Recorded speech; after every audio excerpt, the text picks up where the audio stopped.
Nous débarquons, valises encore poussiéreuses, dans une ferme perchée au-dessus des nuages. Le patron nous accueille d'une poignée de main tannées, sa femme glisse un sourire qui sent la confiture d'abricot. Sous notre chambre, les tables respirent, vaches blondes, cloches timides. Au petit matin, je découvre un beurre d'albâtre, baratté la veille, et un bol de lait encore tiède, tiré d'une mamelle qui fume doucement dans l'aube. Vacances de rien glander, décrète mon père, en se versant un deuxième café. 2 jours plus tard, mon père revient du champ, moustache couverte de poussière. On y va juste pour aider à la traite. Ça commence par tenir la poignée du seau, ça continue par passer le râteau, ça finit par comprendre que le fouet n'attend pas le touriste. Il commande. Matin après matin, nos t-shirts de plage virent tablier des tables. Nos tongs cèdent la place à des bottes trop grandes, empruntées au fils du voisin. La montagne nous absorbe.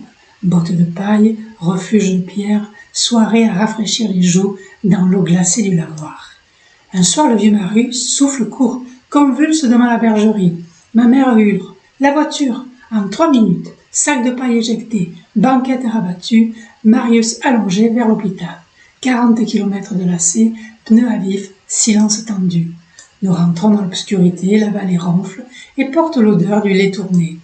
On nous attend sous le tilleul, vin de fraise, lampe à pétrole, partie de belote.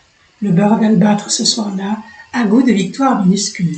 Personne ne parle d'héroïsme. On parle météo, récolte et de la petite qui a bien tenu le volant. Je m'endors avec le sentiment étrange qu'au bout de moi s'est greffé aux montagnes. Vacances finies, la 4e repart, lourde de silence et de pain de seigle. Les adieux ressemblent à ceux d'une famille qu'on quitte, avoir d'avant compris qu'on en faisait partie. 40 ans après, je gare ma voiture là où la 4L avait calé. Le tilleul a grossi, la montagne a la même ride bleue.